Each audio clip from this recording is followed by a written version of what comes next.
Bom dia, é um prazer recebê-los de volta essa quinta-feira para a penúltima aula do curso. Good morning, it's great to have you back this Thursday for the 12th class in this course. Today we're very happy to welcome Bashir. His primary research interests are nationalism and citizenship. He also dedicates his research to liberalism, democratic theory, decolonization.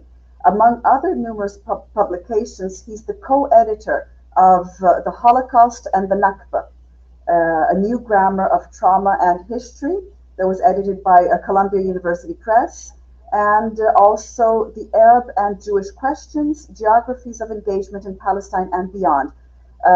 For the Brazilian students here at the University of São Paulo, I have ordered these books. I have asked our library to order these books, which, by the way, are very interesting, to put the Holocaust and the Nakba together, not as equal phenomena, but as phenomena that are linked to each other in several ways, which his book analyzes. So it's a pleasure to have and to host and to welcome Bashir, and we thank you very much for this class, which will be on the ideas, projects, and discussions around the one-state solution.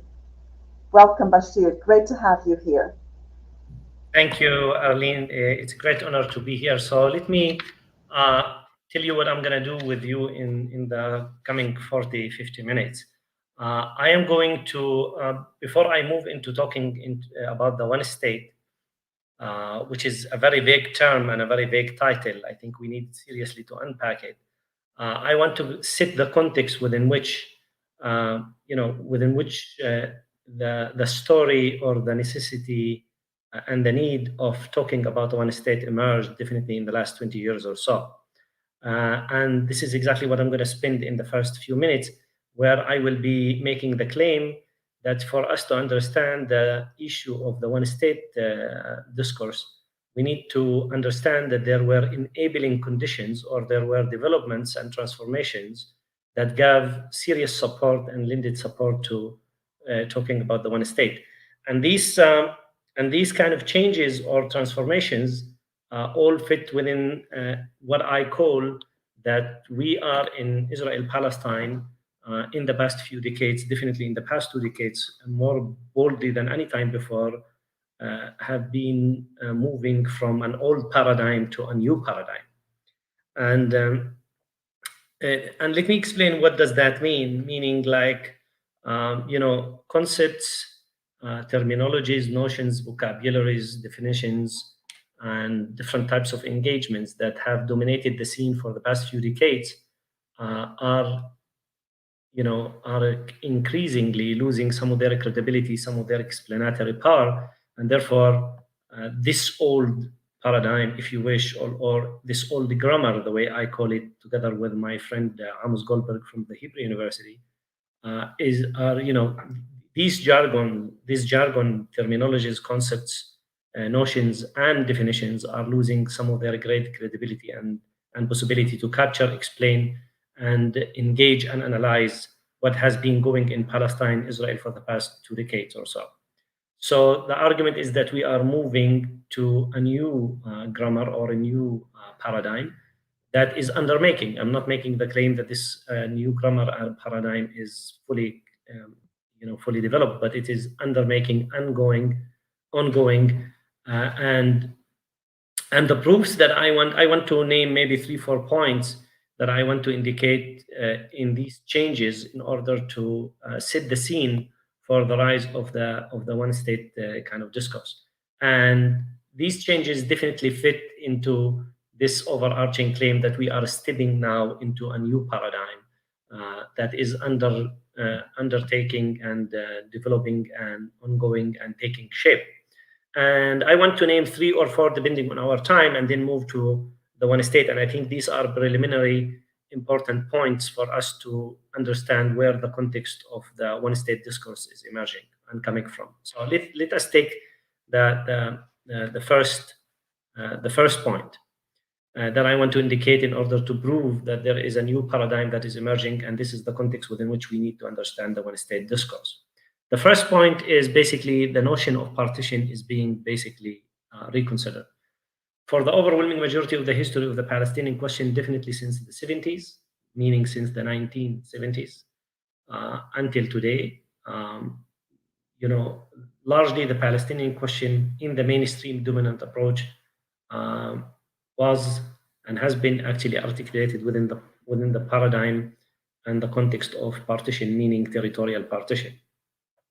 That is to suggest that according to the international community kind of agreement, or let us even say today even consensus almost, you know, two-state solution is the way forward, and the two-state solution is premised on the idea of partitioning the land, which is traced back obviously to the partitioning plan and different types of engagement. But to cut a long story short, in this context, partition is not just a geographical plan. Partition is also an epistemological imagination, and it's a political and has a political implications.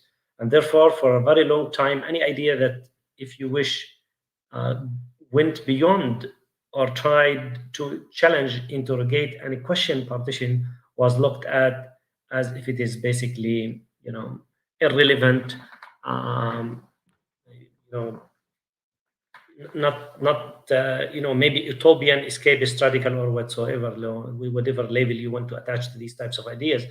And now, in the past 2 decades, we are witnessing a very serious consideration of this whole partition, you know, partition paradigm, whether territorial partition is the way forward. And the main contributor to challenging this kind of partition discourse and partition logic has been basically the Israeli colonial expansion. Probably you know, and you are aware from previous classes, the numbers of settlers are increasing. The Israeli colonial greed is just, you know, also is increasing. And as a consequence of that, you know, there are people who are starting to cast very serious doubts to which extent territorial partition is reasonable and a feasible way of engaging with the question of Palestine, because basically the Israeli colonial settlements in the West Bank, in the West Bank and East Jerusalem have created irreversible kind of realities and intertwinement geographically and economically and environmentally and in different fashion, except that these kind of entanglement and intertwinement and interdependence is one of colonial nature, in which basically asymmetrical power relation dominates and control these types of engagements. So to cut a very long story short, of course, there is a very interesting history to trace back about this idea of partition and its genealogy as an imperial instrument in the service of imperial kind of plans, because Palestine was not the only territory post-Second World War that was basically partitioned. We have also, you know, India and Cyprus, and the logic of partition has been out there engaged in a very interesting way. But without going too much into that history and contextualizing the genealogy of the development of the principle itself, you know, which is an interesting, incredible point of reference and comparison could be very helpful. What is really important that this whole paradigm with which, I mean the paradigm or the logic of partition, with which it comes also imagination, epistemology, what is permissible, what is imaginable, and what can be seen as legitimate and illegitimate in terms of engagement academically and politically, has been under very serious scrutiny, interrogation, and questioning, mainly because of the Israeli, colonial greed expansion, which is creating these irreversible facts on the grounds. Let alone, obviously, that there are many other considerations that needs to be traced back to the fact that actually under the rubric of Oslo, the conflict was designated as if it started in 1967, whereas actually the story goes to the Nakba and even before the Nakba. So this is the first point that I need to put forward that I think is incredibly important for you to understand in the context of the one-state discourse. The second point that I want to make that is intimately related to that is basically this whole discourse of peacemaking, economic development, and basically different types of economic growth and all of these terminologies also have been receiving very serious challenge in the past few years. Definitely after the Palestinian Authority embarked on this nation building and state building discourse, which was probably at some point a Palestinian national interest endorsed by the majority of the Palestinians, definitely at least in the West Bank and Gaza, where the hope was that within the parameters of Oslo, although Oslo never really spoke about a Palestinian state as to be the end, the end destination of the negotiations, but Palestinians within their own, mainstream political discourse, so is their leadership, were believing that actually the end point of this whole discourse is two states, and then international aid and different types of interventions, whether by the UN, World Bank, IMF, and different engagements with Palestine. Palestine being one of the biggest recipients of Palestinians being one of the biggest recipients of international aid. I mean, the PA, the Palestinian Authority, embarked on this project of nation building and state building.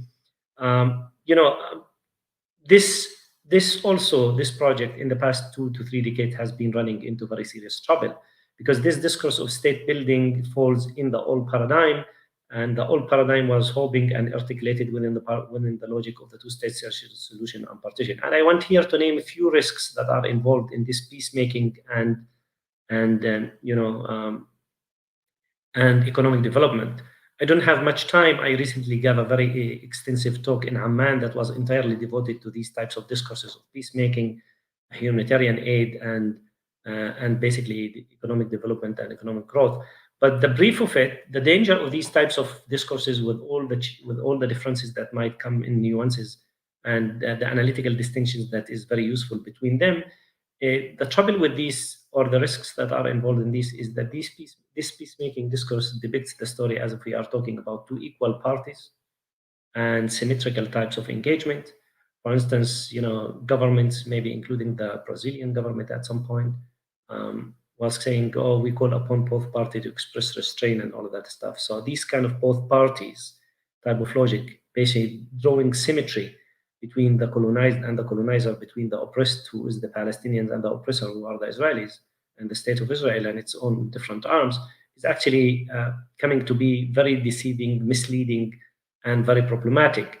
And therefore, more and more people have becoming much more vocal about actually that the reality on the ground since the beginning of Oslo, and surely in the last few years, is that the Israeli occupation went into being further enriched and further sophisticated, and actually structurally almost irreversible in terms of its control, the different details of the Palestinian lives, which includes basically controlling everything, including the sea, the air, the territory, the borders, and all of that stuff. So this kind of symmetry and equalizing between two striking asymmetrical and equal parties, incredibly, misleading. And Israelis have been insisting on this peace process precisely for this reason, meaning that they want that kind of concealed, hidden kind of, asymmetry of power to be kind of concealed, covered, and then this type of equality and parity come to the scene when basically the Israelis really control almost everything in terms of the lives of the Palestinians. And while at some point this discourse of state building was incredibly useful and important for the Palestinians within the parameters and the logic that the Palestinian state could have emerged, or the end destination of the negotiations would be a Palestinian state on the border of 1967, it turned out that the Palestinians are being asked to be in a perpetual, kind of endless project of nation, state building. The Palestinians have received certificate of excellence from the IMF, World Bank, and UN, and different other host of international organizations that prove that the Palestinians have become way much more ready than even neighboring countries with their institutions to become a state, and the state is not there. And therefore, more and more, kind of doubts have emerged around the discourse of state building. And the last one, more and more also doubts have emerged around the discourse of development, because the Palestinians supposedly were being receiving international aid in order to develop, where actually the Palestinian economy, under the rubric of Oslo for the past 30 years, has become way much more intertwined, and the Palestinians have become much more of a client entity in the service of the Israeli larger economy, which is much more powerful, and etc., etc. And largely, the actually investments in the Palestinian economy and society has been basically not according to the priorities of what the Palestinians see as incredible priorities, but according to the donors and the dictations that come with that, including basically not empowering the Palestinians, but largely making the Palestinians more dependent on Israel and international aid, and therefore basically weakening the Palestinians rather than strengthening the Palestinians. So to sum up this point, these types of discourses have become much more, have become much more under scrutiny, and more people have become way much more critical about this. And in order to shift away from this old paradigm and dominant paradigm of peacemaking, state building, and development and economic peace, with all the risks that come with them, more and more expert scholars, and surely Palestinians for a very long time, have been saying that basically the context within which we operate is one of settler colonialism and apartheid. And the advantages of invoking settler colonialism and apartheid are immense, definitely at the level of diagnosing. And that is basically the minute you engage in the question of settler colonialism as the structure that inform the realities and the dynamics on the ground in Palestine, then you are clearly putting the asymmetry of power at the very core of your attention and analysis. And therefore, the issue of, deceiving the deceiving construction of having two equal party gets from the very beginning under the rubric of settler colonialism disturbed and questioned, because we are already speaking about a colonial reality in which we clearly suggest that we have an oppressed and an oppressor, colonized and a colonizer, and therefore, more and more people have become much more aware than any time before that actually we are at a clear reality of distorted power relation that needs to be brought into attention rather than the deceiving discourse of peace. And we need to, clearly indicate that Israel is the prime generator of these miseries, oppressions, colonization at the expense of the Palestinians, who have become way much more oppressed than any time before in the past few decades. And obviously, apartheid is another category, which is basically a much more legal category, where the reality is that Israel is expanding. Israel is promoting this colonial greed and expansions in the heart of the West Bank, and rendering realities also irreversible in the aggressive, vulgar colonization in East Jerusalem. All of that actually casts doubt and invites for the category of Jewish supremacy and racial segregation, which apartheid captures. And therefore, more and more people have become much more interested in these conversations. And obviously, the recent publications of documents such as Amnesty International, Human Rights Watch, and Israeli human rights organizations such as B'Tselem and Yesh Din. But earlier, the Palestinian Al-Haq and many other organizations have been saying this already for decades, that Israel is creeping into an apartheid form of regime that is promoting segregation based on racial lines and demarcations under the pretext of security. And therefore, the reality is that between the river and the sea, or at least in the West Bank and Gaza, according to some, is one of Jewish supremacy that is there, meaning that the whole entire structure is geared in order to service, to provide services and privileges to the Israeli settlers at the expense of the Palestinian Arabs, and the Palestinian Arab receive the basically peanuts and the remnants of structures of services and resources and access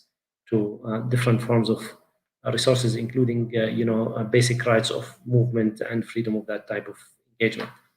So to sum up this point, there is a very clear context now where more and more scholars, experts, luckily recently even diplomats and politicians have started saying, and now this is not like a view of radical marginal groups, but also mainstream progressive human rights organizations such as Amnesty International. Human rights have started saying, well, we need to start calling the reality and to start calling these dynamics in a much more bolder way than that concealed, distorted peacemaking discourse and development and state building. The reality now is one of a new reality, which requires new terminologies, which requires new definitions and vocabularies for us to capture what's there. And therefore, people come up with these issues of settler colonialism and apartheid as basically tools and analytical frames through which we can better understand what is happening. And the advantage of using these alternative discourses, meaning apartheid and settler colonialism, is that among many other things that they bring to the equation, they bring this issue of asymmetry of power, and bring this issue of the colonial nature of the engagement in the West Bank and Gaza, at least And some go as far as to suggest that this goes and applies to the whole entire territory between the river and the sea. This brings a much more, if you wish, between quote unquote, much more refreshing perspective, meaning that it gives us at least much more critical tools to understand and name things the way they are and start engaging with them with responsibility rather than escape them under the rubric and under the language of development and peacemaking. So the last point that I want to make before I move to unpack some of the things concerning the one state is that another shift that is being indicated is basically this shift.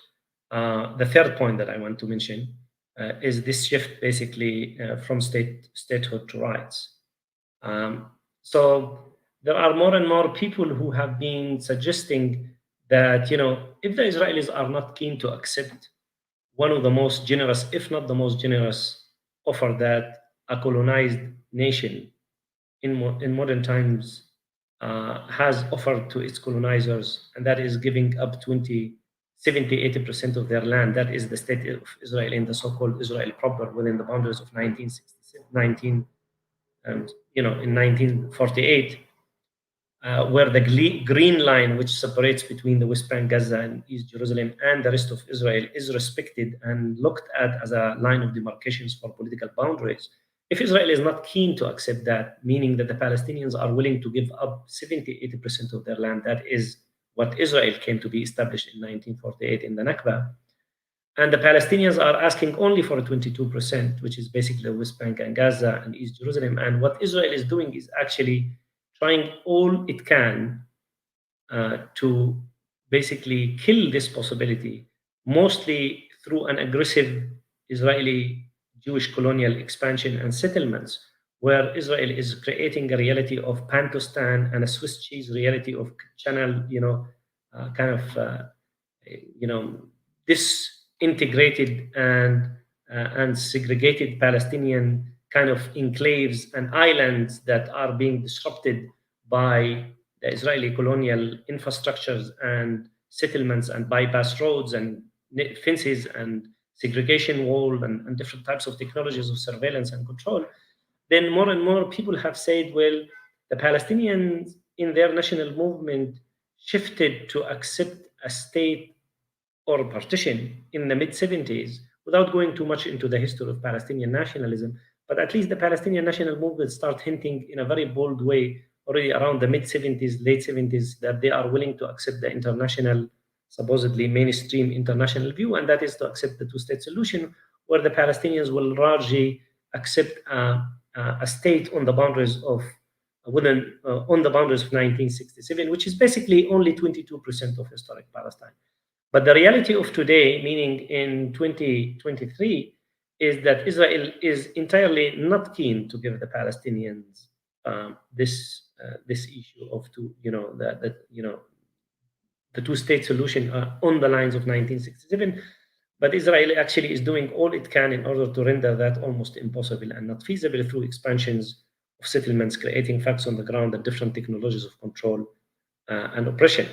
And therefore, more and more people have come to argue that if that is the case, then the Palestinians will start shifting to suggest that their struggle need to be understood how it should be understood from day one. And that is that this Palestinian struggle is about emancipation and liberation, self-determination and return. And these are all rights. And therefore, people have said we need to be extremely vigilant and very careful not to create this issue of state as to be a holy cow or a holy aim. You know, this is just an instrumental vehicle of an apparatus within which the Palestinians realize rights. And if this state is going to be a liability on the Palestinians, and it's going to be just a lip service that the different politicians in the world pay, definitely the Europeans and the US, with their dishonesty and their double standards and their hypocrisy, saying that they are supporting this idea while they are actually barely doing anything of meaning and value to exert pressure on Israel to come to terms with these issues. Then more and more people are suggesting that the Palestinian cause should shift now, or the Palestinian struggle should be articulated more in the concepts of rights. And more importantly, among these rights is basically the issue of the rights, the issues of the rights of basically liberation, self-determination, and return as a collective, and then host of all other rights that are granted to individuals. And therefore, the implications of that is that more and more people start saying that basically the whole entire territory between the river and the sea, meaning between the Mediterranean Sea and the Jordan River, the whole entire what we call mandate Palestine, is one political unit of analysis, which includes the whole entire Palestinian people, including the Palestinians in Israel. And therefore, what we need to engage with is engage in a struggle where we decolonize and dismantle the Israeli privileges and the Israeli colonial structure in favor of an inclusive, egalitarian form of politics that can take the title of the one state. And on the way, people really invoke different types of claims in order to demonstrate that Israel entirely unkeen and definitely not sincere and not willing to move towards the two-state solution. Many things that I mentioned, such as the settlements, the realities Israel is creating in Jerusalem, but also basically the basic law that Israel legislated in relation to its own definition, which basically Israel, what we call the nation state law, which basically Israel claims that the only group that is entitled for self-determination is basically the Israeli Jews, and in that sense, the Palestinians are in a very, are not entitled for any form of, kind of having their own state in their homeland. So there are many things that I can label more and more, but I think I'm setting the context reasonably, at least, in a way to suggest that for us to understand the rise of this one-state discourse, we need to take, among many other considerations, these types of developments and shifts, because the one-state discourse would have not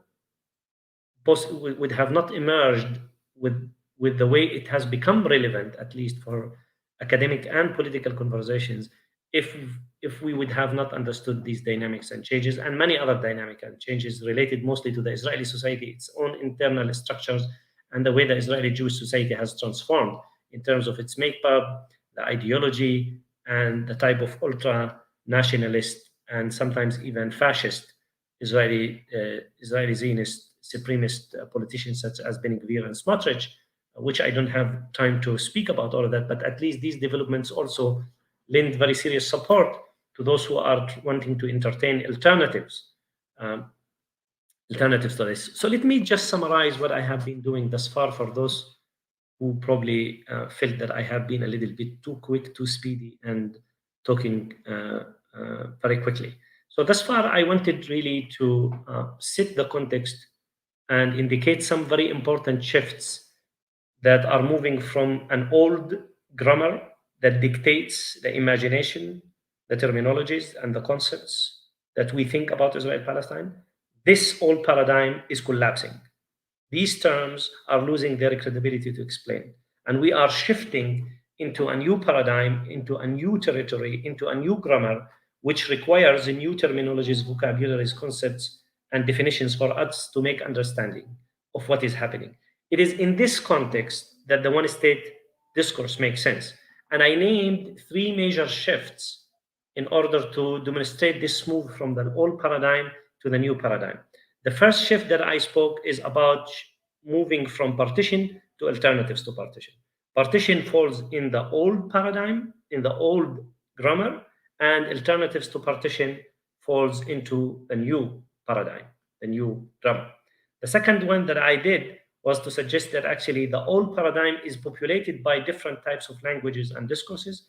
Most importantly, among these languages and discourses is the language basically of peacemaking, state building, and economic development, and different types of host of related matters. This is an old discourse within the old grammar. We are moving and shifting to a new terminology, much more critical one of settler colonialism and one of apartheid, under which there are calls to decolonize. This is the new paradigm in this shift, the new grammar. The last point that I wanted to say as a shift was this shift from statehood discourse into rights, suggesting that in the old paradigm, the Palestinian struggle was articulated around the issue of having two states, where the Palestinians believe that they are compromising in a very generous way due to international pressure, among many other things, and their own, and their own capabilities and power relation that was at their disposal, accepting the international pressure and coming to terms with what they can do, and that is accepting 22% of historic Palestine and giving Israel 78%. Israel made sure that that is, with the time, almost impossible. And we are running very close to the point where this is going to be very almost, if not already, impossible to have this two-state and around at least this logic. And now more and more people are saying that we need to articulate the Palestinian question much more in the language of rights. And this whole question of Palestine was anyway to start with about rights rather than about state. State is just a vehicle and an instrument in the service of realizing rights. And the very basic important thing about Palestinian struggle is about rights, and more chiefly among these rights is emancipation, self-determination, and the Palestinian right of refugees to return. This is what I have done thus far. So now let me just move into concretely speak that in the new grammar, in the new paradigm, obviously most of the conversation revolves around basically the one state, or let us call it alternatives to partition. And I want to distinguish in this rubric of one state about some analytical differentiations that we need to label under the rubric this of one state, because I think this one state label is a little bit misleading. What is definitely true about those who invoke the one state is that they want to treat the whole entire territory between the river and the sea as one, meaning that the whole entire land between the Jordan River and the Mediterranean Sea, historic Palestine, some go in the Israeli side and call it Eretz Israel, quote unquote, should be the territory within which a new political reality should emerge, a new political structure should emerge, and this new political structure should emerge where it dismantles and basically dismantles the existing structure of Jewish supremacy and domination in favor of something much more inclusive. Okay, but I think it's really valuable to distinguish between three strands in order to navigate our way analytically in the landscape that is called one state, because I think sometimes people use this label without really doing any serious analytical work in order to distinguish between an incredibly important differences with different understandings or approaches to the one state. Because it's one thing to say that you are in favor of one state. It's totally another thing to start saying which one state that you are in favor of. Even if you want to move from one of Jewish supremacy and Jewish colonial, Jewish Israeli, not Jewish Israeli, colonial supremacy and control, then the question becomes is what is the type of state that you want to move towards? And here I want to distinguish between three variants of one state that I think incredibly important to distinguish, which are actually useful for us, or actually to make it easier for Mobu, because I don't know to which extent those who are attending this class have background in political theory and political science. So let me make it even simpler and saying that I want to actually, in a non-reductionist, non-exhaustive way, distinguish between two hosts or two kind of clusters of potential one state, and then in these clusters there are also some nuances, variations here and there.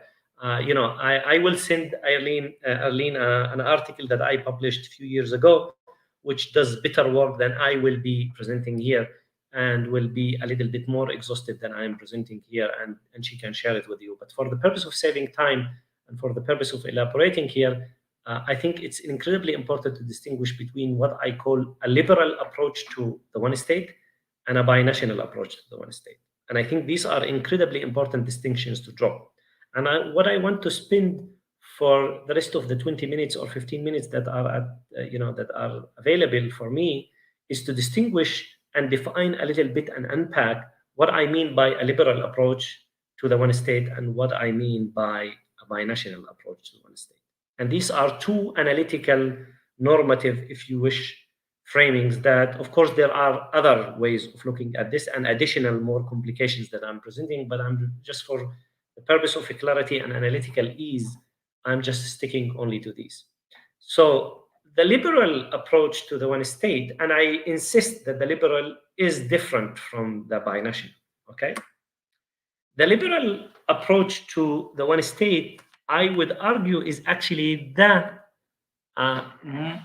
one that dominates the scene of those who argue and call and advocate for one state. They might not call themselves liberals, some might, but others might not.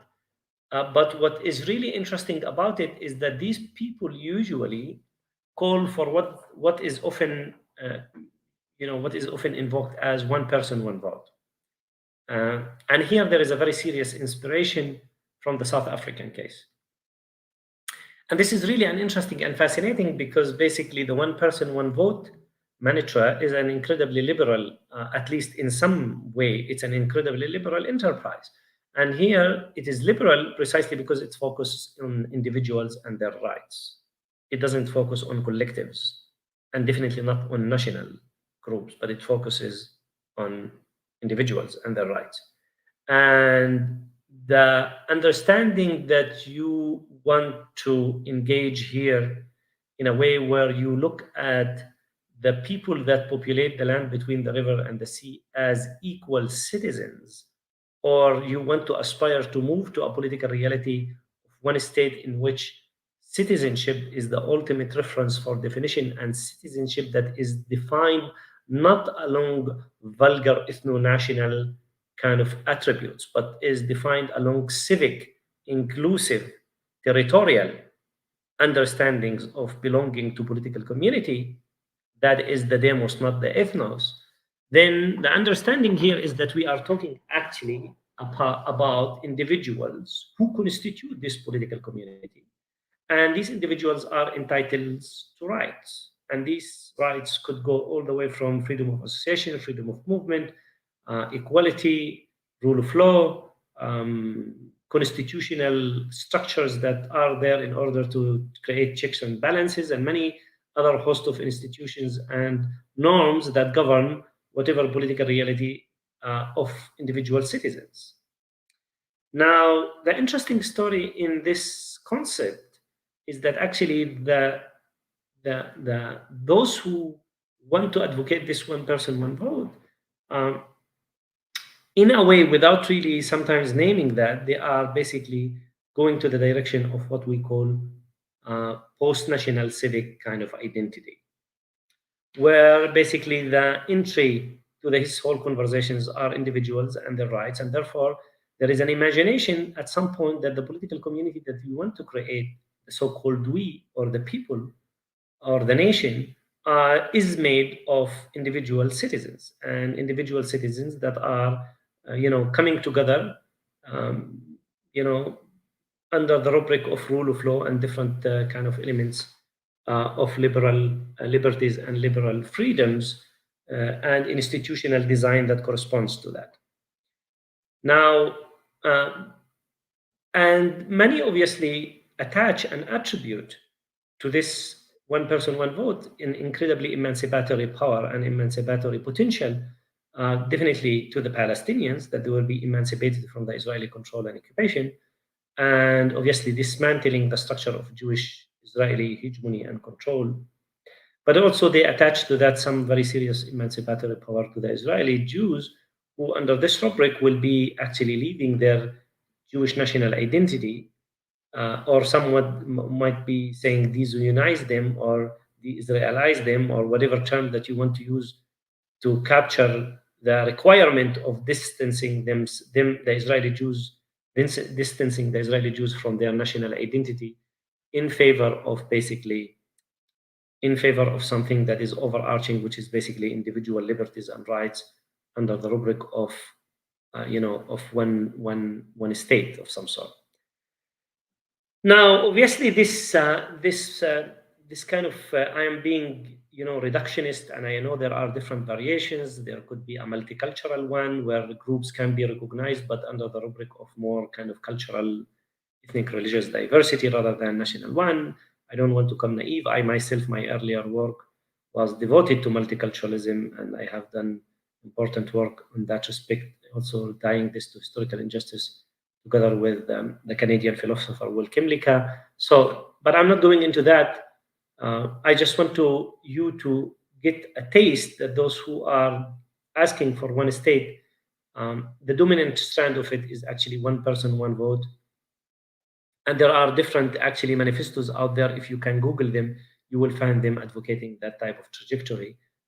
Now, the challenge with this, and I here want to name only one challenge because I don't have time, and that is basically that they seem to be believing that there could be a we that we can create that is called the nation or the people, and this we can meld different powerful structural differences, including identitarian kind of dimensions of identity, of nationalism that would collapse for the purpose of an inclusive civic territorial form of identity that will be structured around individual citizenship. And many, or not many, some scholars have basically say, okay, we can see how there is an incredible potential of liberation and emancipation, definitely when that is articulated within the rubric of diagnosing the reality of one of settler colonialism and wanting to move to one state of individuals, of one person, one vote. But then that doesn't really tell us much about how do we need to deal with Jewish Israeli national identity that emerged in the land, though it's colonial, but what do we do with it? And how it's going to be easy, convincing, and feasible, let alone what are the moral requirements that will be at the disposal of asking the Israeli Jews to move away from this national identity. And let alone some might go as far as to suggest that this is also problematic because you are asking the Palestinians to distance themselves from their national identity, because the Palestinians, not because they are romanticizing national identity or nationalism to start with, but any basic understanding of Palestinian nationalism cannot overlook the fact that that Palestinian identity in national terms is emancipatory, because Palestinians, since the First World War until today, have been facing in a consistent way, negation, denial, and misrecognition. This is exactly the Balfour Declaration. The Balfour Declaration doesn't recognize the Palestinian people. The Israeli politician and the state of Israel didn't recognize the Palestinian as a people until the 80s, and Smotrich and many others, even today, they don't believe that the Palestinians exist as a people. Therefore, attaching yourself to the national discourse might be not easy as the post-national civic one person, one vote liberal proposal seem to be doing. And therefore, some challenges are being labeled along these lines and many other lines. But this invites me to the second approach with which I want to finish, which basically precisely because of their critique of the centrality of nationalism, for the Palestinians for their own reasons and for the Israeli Jews for different reasons. And I'm not equating, and I'm not saying these are equally valid, neither that I am attaching to them the same normative, ethical, moral weight. Of course, the Israelis are a colonial, the Israeli Jewish identity is a colonial, settler colonial one, which also draws an incredibly important asymmetry, and the Palestinians are the victims of Zionism. That's in order to insist on this issue of asymmetry, even if I'm taking nationalism seriously. Then this paves the way for the second type of approach, and that is basically binationalism. And here, the different strands states basically that the unit of analysis and the starting point of analysis is not one of individual rights and citizens, but rather of national groups, or to start with groups, but not all groups, but a very specific type of group, and that is basically nationalism. And here the argument is, sorry, one second. And here the argument is that actually the minute we enter into the conversation through the starting point of analysis of groups, not individual citizens, but groups of national groups, meaning two national groups. This is why we have the bi. The bi doesn't say we have multinational, we have binationals, meaning that there is a Palestinian Arab national identity, and there is an Israeli Jewish national identity, which is settler colonial in its dimensions. And if this is the entry to the equation, then actually some have argued and made the claim that actually binationalism that insists on national grouping is a much more promising identity, if not for any reason, at least for the reasons of feasibility and reasonableness of potential development along these lines of developing something political that might be acceptable. And therefore they say, under the rubric of binationalism, the entry would be basically speaking about the fact that we have two national groups, although they are very different in nature and magnitude, and responsibility in relation to the existing rigid realities that are one of domination and oppression.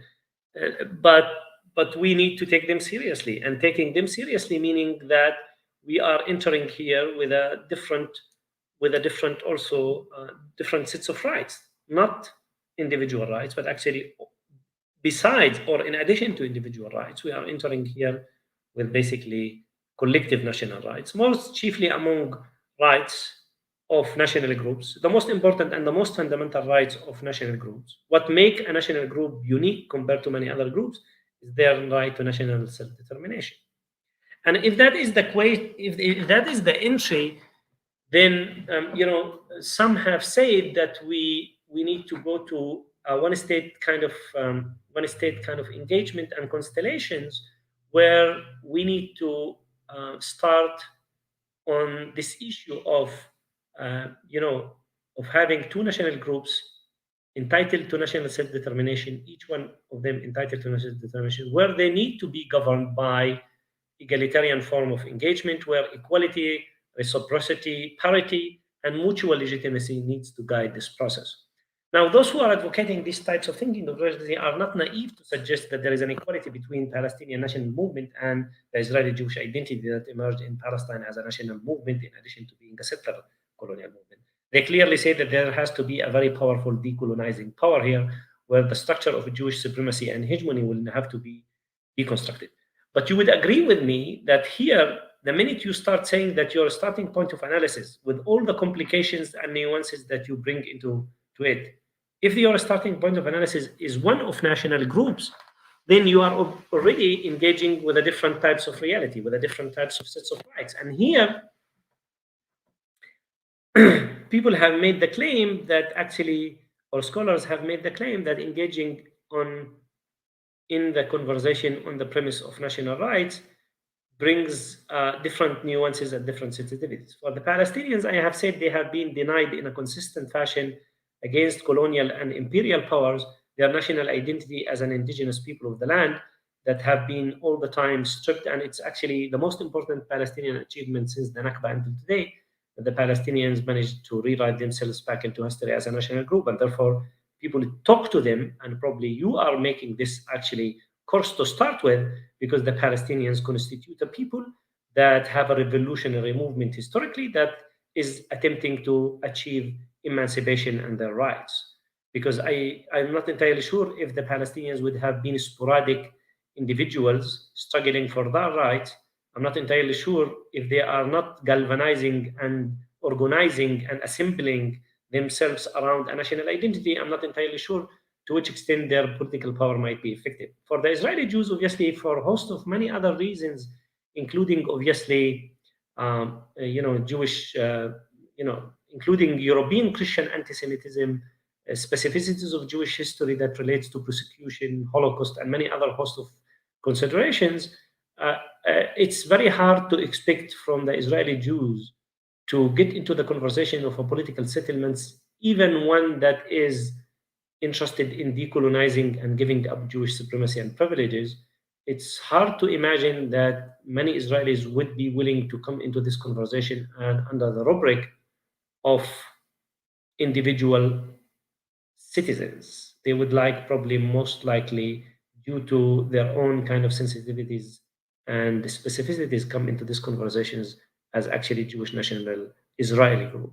And under no circumstances here I am suggesting that Zionism, or for that sake, the Israeli Jewish national identity that Zionism managed to create in Israel, is equal to the Jewish people. Jewish people is a different thing than Israeli Jewish identity.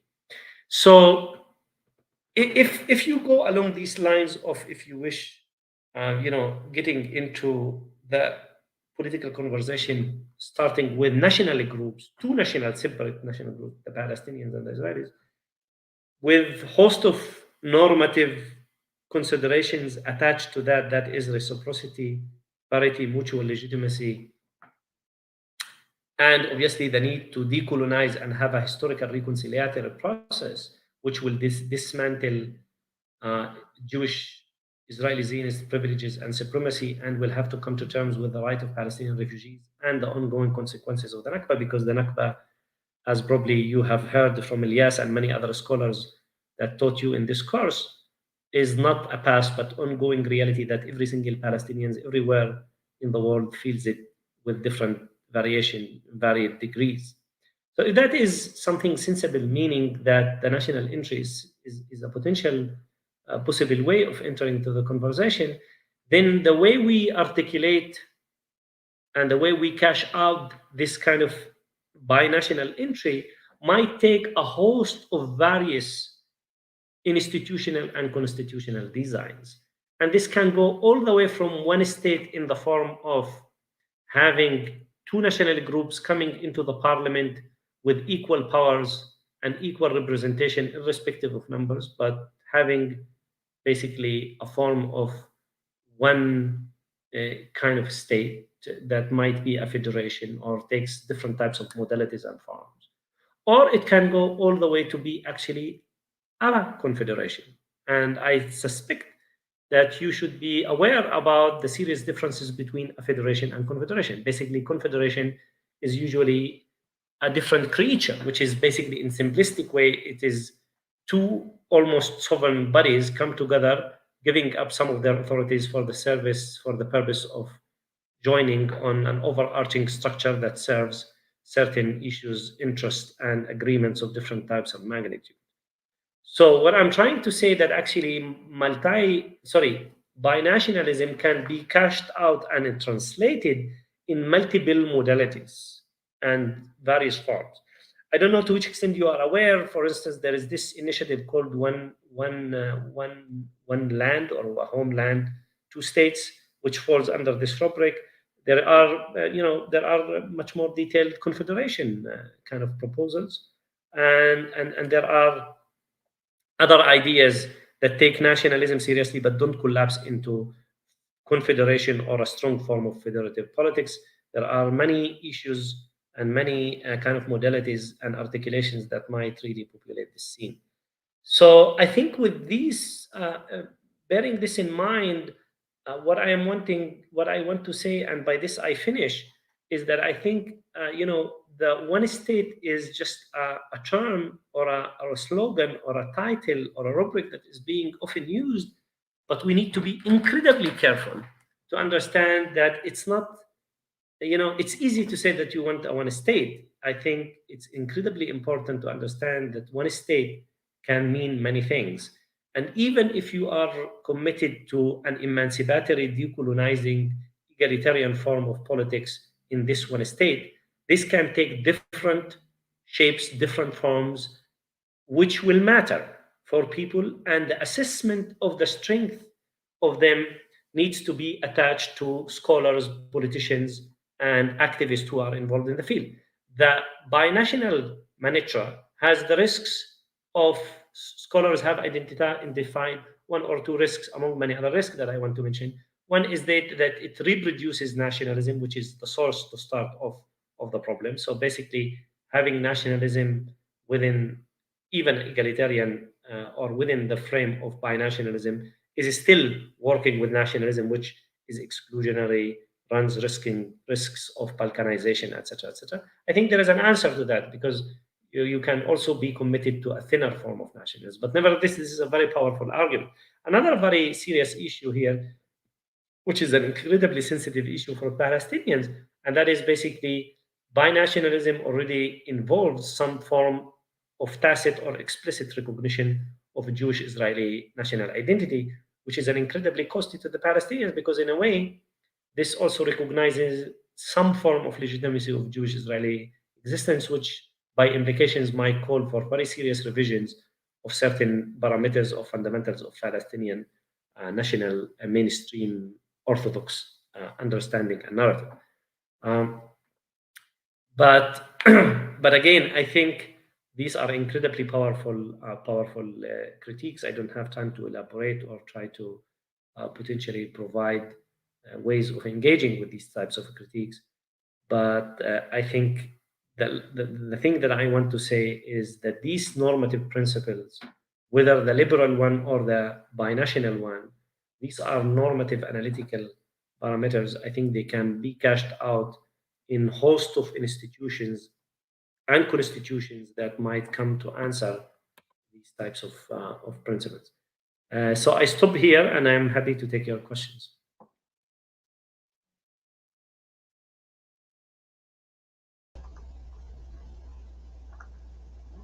Thank you very much, Bashir. This has been very, very informative. I think that whoever noted down has been able to organize very well the idea around this whole debate following your exposition. And I'd like then to start with the questions that we're beginning to receive. The first one here from Rafael. Do you think that by not backtracking on its Zionist desires, the state of Israel may be, in a way, achieving its purposes with the emergence of these new terminologies? In particular, about the shift. I am not hearing you well. Could you please speak slowly and from the very beginning? Yes, sorry about that. So I'm going to read the question that was sent, okay, by Rafael. Do you think that by not backtracking on its Zionist desires, the state of Israel may be, in a way, achieving its purposes with the emergence of these new terminologies? In particular, about the shift between ideals of a Palestinian nation state versus the emergence of demands for Palestinian rights. So I guess his question is, if you think that this new terminology regarding Palestinian rights may be...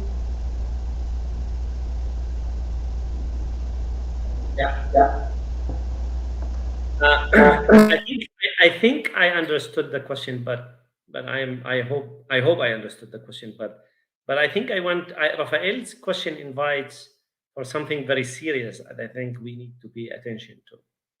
It's incredibly interesting and important to say that Palestinians deserve right, and then they can organize and reshape their politics around rights. But I think it might be, I would go as far as to say that it might be suicidal for the Palestinians to step too much into the liberal territory at a premature early stage of engagement. And why I am saying that? And I think in that sense, sorry, what did you say, Arlene? You are muted, Arlene. I'm sorry, Bashir. You said suicidal. You think it might be suicidal, right? Yes, okay. To the Palestinians. Meaning that it's incredibly dangerous. I mean, it might be suicidal to study these rights if these rights are understood largely under the rubric of liberal kind of things. Because, one of the things that you need to bear in mind that in international scene and international language, unfortunately, despite this whole apparatus that speaks about human rights, which is incredibly important, but we need also to be extremely critical and not romanticize this discourse of human rights, and not to, overlook the hypocrisy, the dishonesty, the politics of deceit, and the power relation, and the imperial types of engagement that are engaged with that.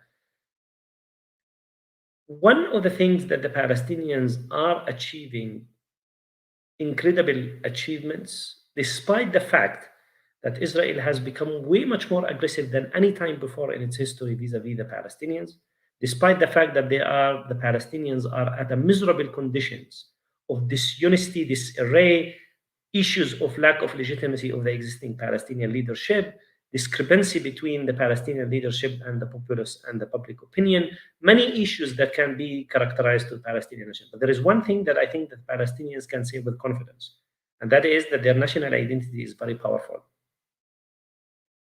And Israel is aggressively trying to disfragment them, and this is exactly the issue of likely define and rule, meaning not only divide and rule, define, divide, and rule. Israel defines the Palestinians in Israel as Arab Israelis, East Jerusalemites, the Gazans, the West Bankers, and different types of categories.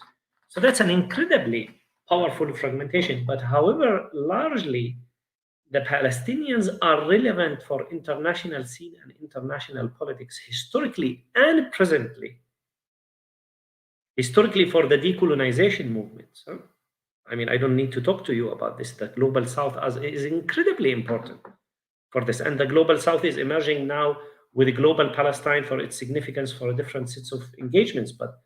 But self-determination was the most structuring, definitive, constitutive element of this kind of historical period. So I think Rafael, if I understood his question is right, is definitely true. And it might be actually to the benefit of Israel if the Palestinians were to give up incredible amount of achievements that they achieved under the rubric and the title of nationhood.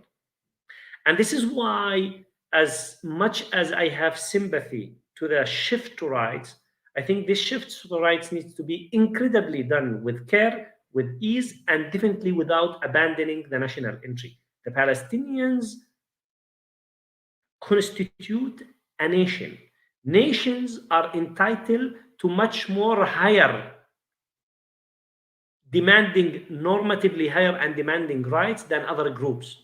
The most important normative, demanding, ethical rights that national groups are entitled to and other groups are not entitled to is national self-determination.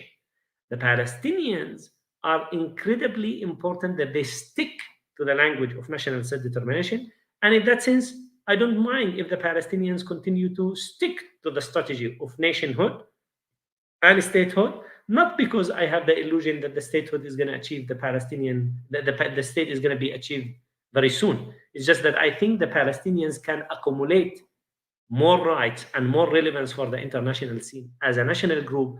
And this is why it's incredibly important that the Palestinians move very swiftly to unify and reform their national institutions in a way where these national institutions are not becoming liability on the Palestinians, but become a source of empowerment, as the PLO was in the late 60s and early 70s and all the way until the 80s. Thank you. Right. The second question that has come, Bashir, is how can we think of a real alternative to the modern national state model based on these new paradigms, new grammars, beyond the liberal national? So how can we think of a real alternative to the modern national state based on the new grammar and beyond the liberal model? I like this question. So, I mean, you are. I mean, one thing, you know, we seem to be sometimes scholars operating within the hegemony and the tyranny of national methodologism. Basically, nationalism actually is an incredibly modern phenomenon. Actually, the overwhelming majority of the world states, the overwhelming majority of the states in the world, they are as old as 20 to 100, 120 years. The overwhelming, more than 99% of them. If you take the exception of France and Britain, and to a lesser extent the United States, with a few other exceptions here and there, the overwhelming majority of states, you know, they are anywhere between 20 and even less, such as Sudan, South and North Sudan, and take it to all the way to Germany, that was unified only in the late 80s, early 90s, all the way to Italy, that stretches all the way, probably it was an Independence Day a few days ago, or very soon coming, I think, basically 100-something years, okay? So nationalism is a new phenomenon. The imperial order used to be the structuring order of global politics for centuries or for hundreds of years, at least. Nationalism emerged powerfully after the second and surely after the first and surely after the Second World War. And this is why many of these countries, including India, they are a result of the Second World War, the way we know their boundaries now. So to come and believe and suggest that nationalism is with us for eternity is nonsensical. Even if you go to the primordial approach of understanding nationalism, not the constructionist one, still, even in your primordial understanding, nationalism, in my point of view, is a modern phenomena par excellence, even if it relies on religion and ethnicities of different tribal kind of nature. Having said that, as critical as one can be about nationalism, and there are incredible reasons to be critical about nationalism, because in the overwhelming majority of the cases, nationalism is exclusionary. Nationalism is actually very vulgar in many understanding, and in some cases, it's very genocidal too. We know that. But to come and label nationalism as one phenomena is actually a little bit problematic, because I think there is a difference between vulgar ethno-nationalism that articulates itself in chauvinism and fascism and Nazism, and between forms of nationalism that are different than that. I don't want to say, different. I'm not romanticizing French republicanism for that. Okay, I think there are a lot of critique that we can label against these kind of republican, supposedly territorial civic forms of nationalism, because they were involved in a very imperial nature of engagements, and their records when it comes to human rights and their engagement in the colonies is definitely not something that they should be proud of, even if they sometimes try to conceal it and try to kind of take it away from being considered heavily. Having said that, I don't think that the Palestinians do have at their disposal a way much more relevant terminology, politically and legally, that is going to enable them to continue and carry on with their struggle. Palestinians might, with this settler colonial discourse, invoke into the equation indigeneity and indigenous rights, but the Palestinians should not follow into the risk of talking about indigeneity and indigenous rights, because that is usually understood with the rubric of international politics, and sometimes even in international law in a way, as sometimes of disappearing communities and tiny insignificant numbers. Palestinians are not tiny insignificant numbers. They are tiny insignificant numbers, it depends to what, but they are definitely constitute half of the population between the river and the sea. That is not insignificant. The Palestinians in the homeland between the river and the sea constitute 50 to 51% soon. So the Palestinians are soon to be the majority in the land, if nothing changed demographically or Israel doesn't embark on any displacing or ethnic cleansing form of policies. So I understand the risks that come with nationalism, but I also understand the opportunities that come with nationalism. The question that should be posed to the Palestinians, and by this I finish because I want to allow more questions, is that actually the history of Palestinian nationalism is really fascinating. Until the 70s, until the mid-70s, Palestinian nationalism was largely territorial and inclusive. It wasn't heavily ethnicized. This is why there was a space for the Jew in Palestinian nationalism.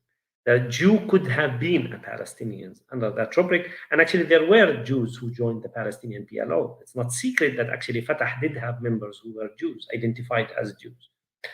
The interesting story that with Palestinian nationalism adopting partition in the mid-70s, and much more boldly after the first Intifada, and surely with Oslo, paradoxically, Palestinian nationalism became a little bit much more ethnicized and paradoxically closer to the form of Zionism than. I'm not saying that Palestinian nationalism is like Zionism under no circumstances. I was just saying that Palestinian nationalism have become much more Arabized, ethnicized, in the way that Palestinian nationalism in post-Nakba time, and maybe before the Nakba, but surely post-Nakba time, around the 60s, was very much informed and heavily,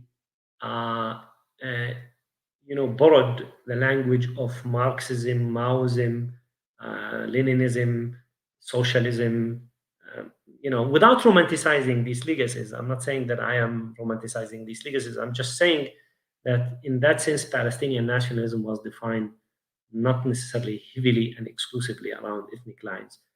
But I understand the risks that come with that. I don't think it's wise that the Palestinians abandon their position of national meaning precisely when the Palestinians have been subject to denial and negation for most of their modern history precisely on this issue, that they are not a nation. The evangelicals probably also the Zionist evangelicals in the world, including in Brazil, which is incredibly alarming, might view the Palestinians as just aliens in the service of God, plans for the service of Jews, where the Palestinians, again, are stripped from being indigenous local people who have identity. So, as much as I have a critique that can be labeled reasonably in relation to Zionism, in relation to nationalism, I think nationalism as an entry should not be romanticized in Palestinian nationalism, but continues and possibly capable of being emancipatory and with an incredibly important potential. And this is why Zionism, for most of its history and later on the State of Israel and some of its politicians now continue to say that Palestinians are not a nation. Because if they are a nation, then they are entitled to the basic rights that nations are entitled. Most chiefly among these rights is self-determination. Where do nations self-determine themselves? In their homeland. Where is the Palestinian homeland? In Israel, their homeland. This is why Israelis don't want, and they want to deny that rights of the Palestinians. And this is why some European powers were dishonestly and engaging with that nonsensical conversation for a while. Now, obviously, most of Europe is in a different place, but the dishonesty of Europe now and the hypocrisy of the US and the dishonesty of US is that they now pay lip service to that question of Palestinian self-determination. Before that, they didn't recognize. Now that they recognize that, and now they don't want to act actively to translate that self-determination into a viable Palestinian statehood that might answer the minimal aspirations of the Palestinians. There, activated. Well, thank you. Bashir, there's a question here. Is this idea of the one state, binational state, how does it relate to Martin Buber's ideas pre-1948? This is another excellent question. It does relate. I mean, it depends where you go to trace the roots of this kind of ideas. These ideas are largely being used by scholars more than politicians, because, as I said earlier, most of those who advocate the one state solution, they seem to endorse the one person, one vote type of thing, taking South Africa as an example of an inspiration for that. And South Africa is a rainbow nation of liberal kind of individual. For the binational, the binationalism definitely has a very interesting Jewish roots in some sort. Not only Martin Buber, Magnus flirted with this idea as well. Hannah Arendt flirted with this idea as well. So there were people in the Israeli, on the Jewish Zionist side of the story, that were actually marginal. So there is some very interesting overlap with that tradition. Now I just realized that I should move the screen so I can see that. Sorry about that.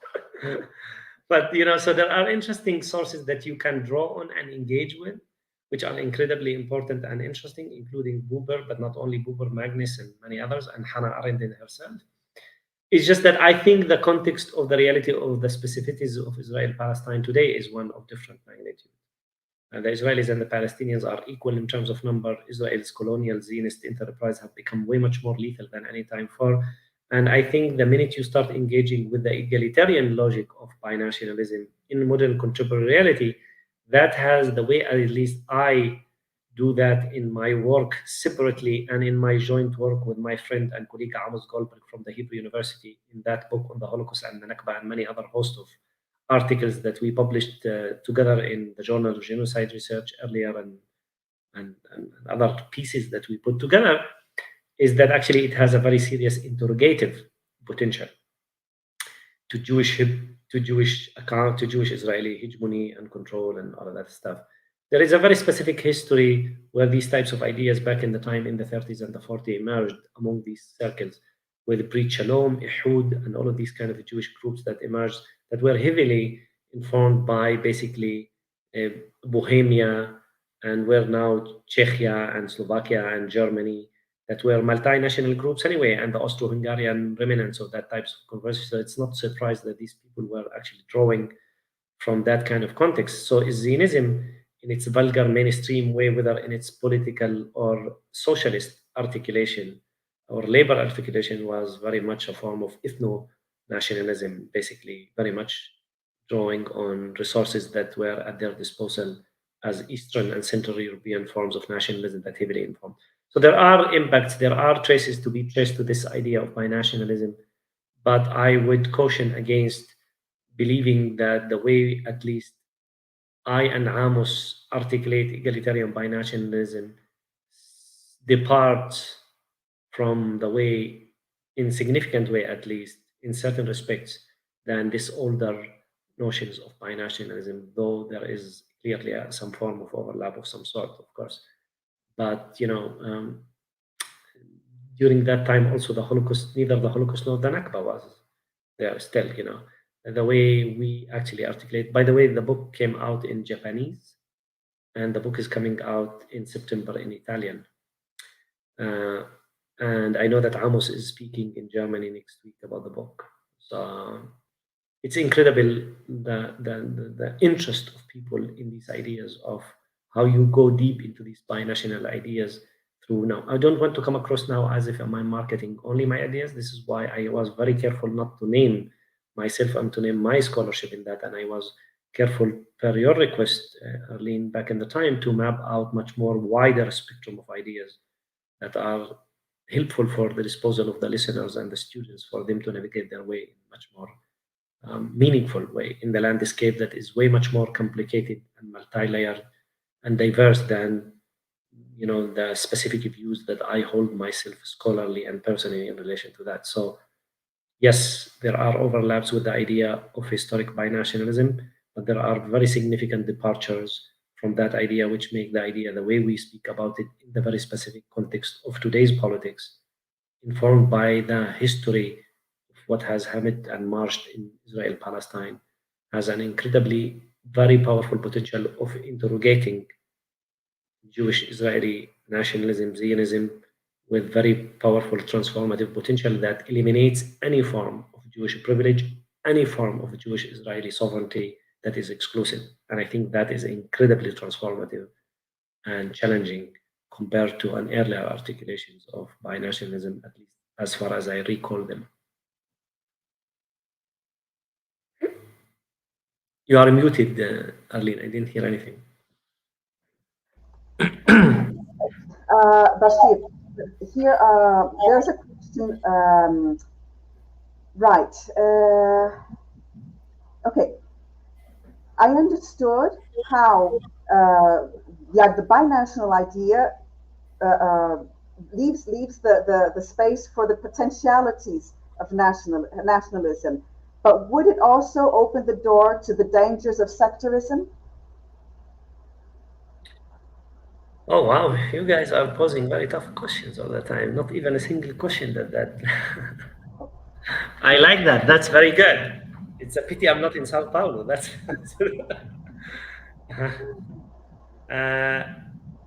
sorry, I have to mute myself because there's noise here. Sorry? I said, sorry, there's some noise here, so I mute myself. Sure. Go ahead. So I think this is probably an incredibly challenging question, and I'm not entirely sure I have a exhaustive full answer to it. So yes, I do think, and I do see that there's risks that are involved. I myself, actually, at the very end of my talk, I myself raised this critique, if you remember, by saying those who argue against this kind of thing say that basically insisting on the national entry is basically, reproducing nationalism, so you are not, and nationalism was the source or is the source of controversy about this stuff. But here I want to invoke one point, 2 points. One point that I think seems powerful as an argument, and the other one I want to concede and acknowledge a weakness of some sort. Okay. So the more powerful point that I want to put forward that I think is incredibly important is that actually what makes nationalism in this context under the rubric of the egalitarian binationalism we advocate, at least the way I understood it and the way I understand it and the way I want to promote it, because I also should be writing a book that is called Egalitarian Binationalism. I actually have a contract now already. But now I am doing these talks, which takes me away, from, I'm just thinking. So coming back to the point is that if you take nationalism seriously, the way we articulated under the rubric of egalitarian binationalism, it's true that the entry is national self-determination, but notice that the entry to national self-determination here, under no circumstances, in the specificities and the particularities of Israel-Palestine, it means an exclusive nation state. There is no space for a Jewish state here. There is no way. I mean, there is no Jewish majority that is located in one clean, continuous territory. The Arabs and the Jews are way much more intertwined and reside in top and inside each other. And they reside and live on top of each other under the language of domination, control, and hegemony, not under the rubric of equality. So what I'm trying to say, the powerfulness of the divisive potential of nationalism might get mitigated and is likely to get mitigated, because when you translate that right to national determination for two groups that are intertwined and entangled, that means the exclusive and the aggressive exclusiveness of the nature of nationalism in political terms will have to be compromised, precisely because the way you're going to cash out this in a specific reality of intertwinement is going to be actually non-statist. It's going to be a state, but not an exclusive ethnicized state. So I think this is a powerful claim to put forward. Now, I want to come to the second claim, which I think is also reasonable, but I want to concede to whoever asked this question to concede the point that this requires further elaboration and further inquiry. But let me just say the point, and the point is that, again, under the way we speak about binationalism under conditions of intertwinement, there is no attempt here to move into saying that actually nationalism is not risky. No, nationalism is risky, but there is a communitarian nature, which that communitarian nature that is likely to be attributed to the forms of nationalism, given the diversities of the groups that the Palestinians and the Israelis have, is likely to have a form of nationalism that is not heavily thick and robust. And therefore, the hope is that the political arrangement that will be created on top of an intertwined, entangled reality will lead to mechanisms and movements and travel of geographies and ethnicities and intermarriages, and also enclaved communities that might want to enclose themselves. But largely the cash out and the translation of that might be in a form of nationalism that is overall not too thick. But the concession that I want to make here is that I am not in a position to come and commit myself in answering this question in relation to this specific second point with a higher level of commitment about that there is a guarantee that this might not collapse into sectarianism of some sort. I think the risk is there. I don't have a fully sophisticated answer to that. I think the direction is to go to hope through different mechanisms of engagement, education, interactions between communities, that would be a thin form of nationalism, but not thin in the liberal sense, but thin in a communitarian sense.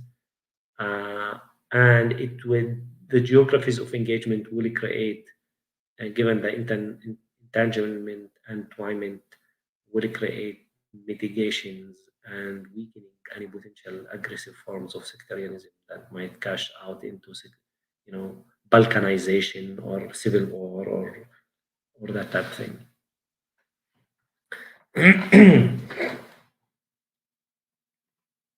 You are muted, my friend. Again, always forget. Thank you very much. I guess that was the last question we've had from the students.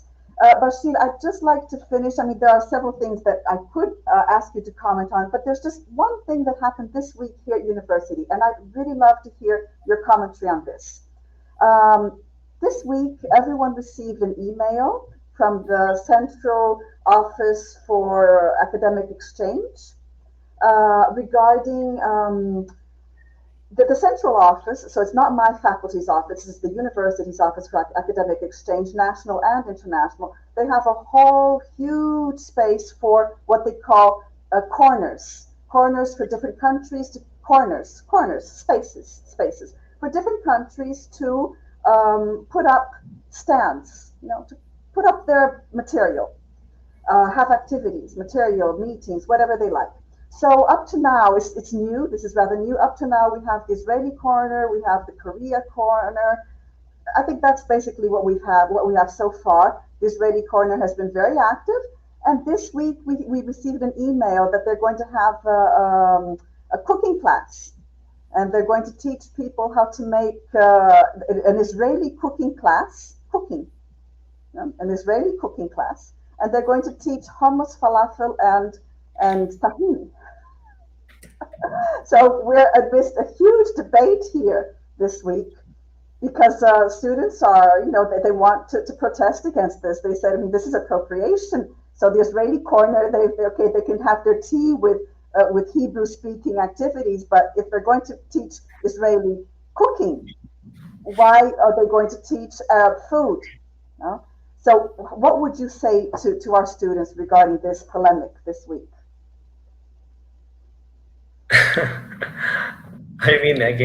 don't really know the specificities of the context of your university and the setting within which this whole emerging controversy is coming. I don't know, which type of, also what is really controversial in there. But I can speak in general terms about, it's no news that Israel has been aggressive about its own kind of aspara and propaganda and pinkwashing, whitewashing, and maybe falafel washing now. I don't know.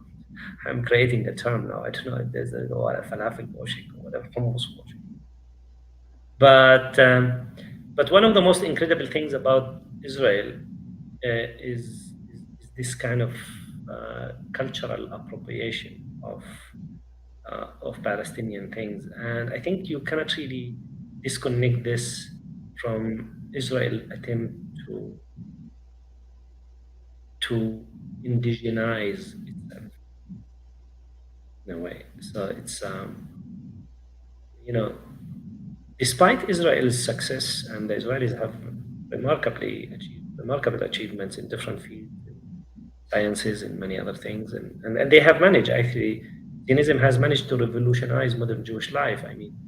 At a very high cost, that I think now more and more voices in the world Jewry that are becoming much more careful and much more aware about the price that this success has come at the expense of range of potentiality of being Jew.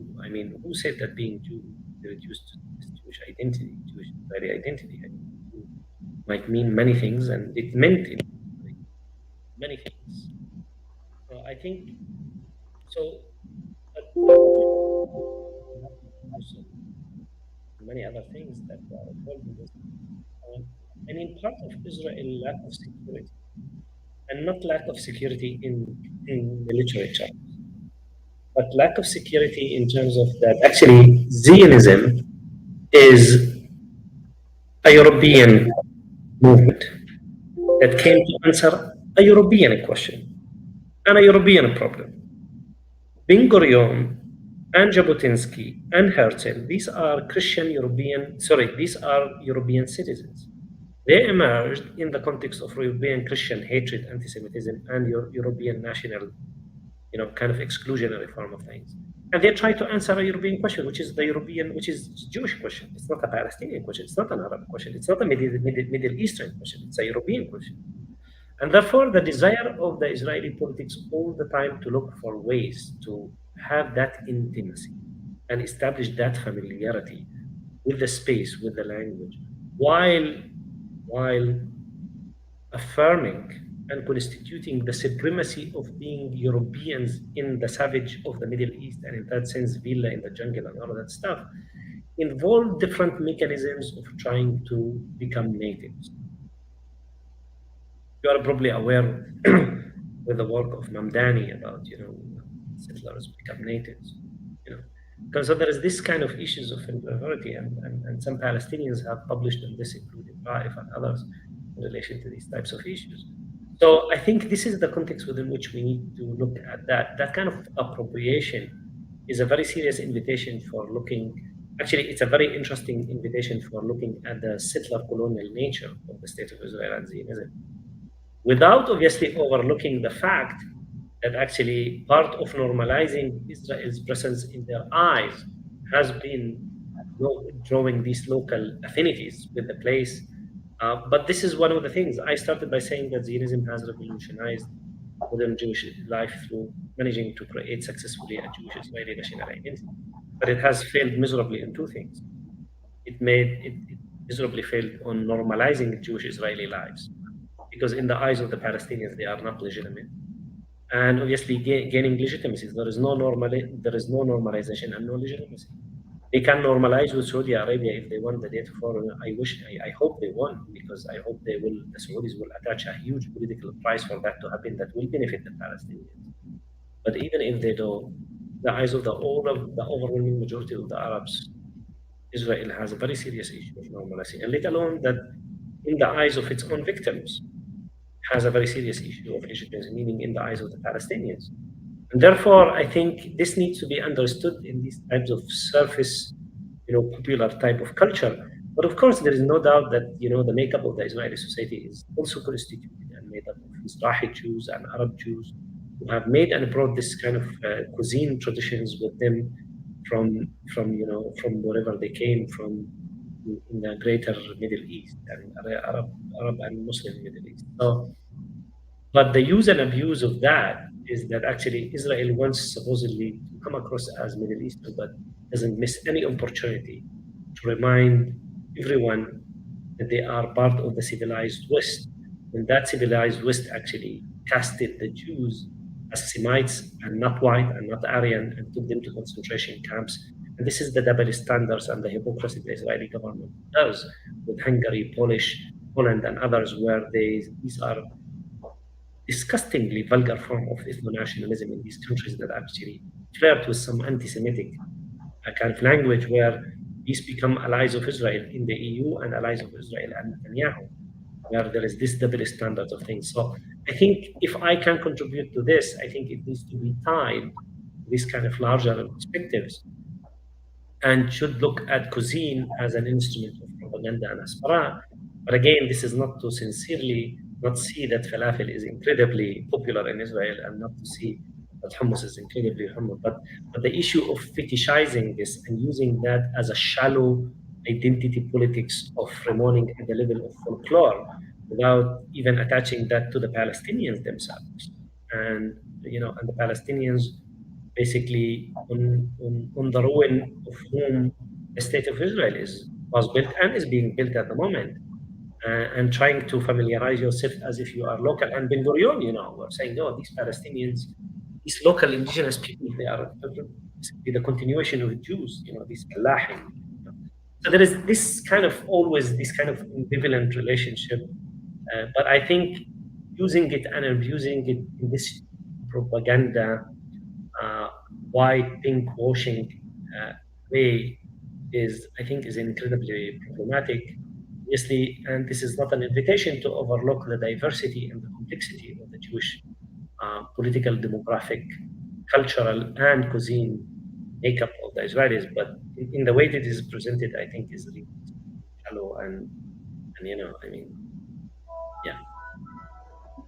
Well, thank you very much. That'll be very interesting for this week for our students, and it's a huge debate. So, Bashir, thank you immensely for your great contribution, in-depth points, analysis, answering all the questions the students had. It's been great to have you here explaining to us this shift in paradigm in grammar and the different forms of the one state which exist, which are out there. So there are no more questions. Bashir, we'll finish a few minutes before, just as you had asked, also to be able to go to your next activity. And hope you to see you soon here in Brazil. Thank you so much. Yeah, I'm gonna go for this thing in Ramallah now. So thank you very much and all the best. Thank you. All the best to you too. Take care. Bye bye. Good luck. Bye bye.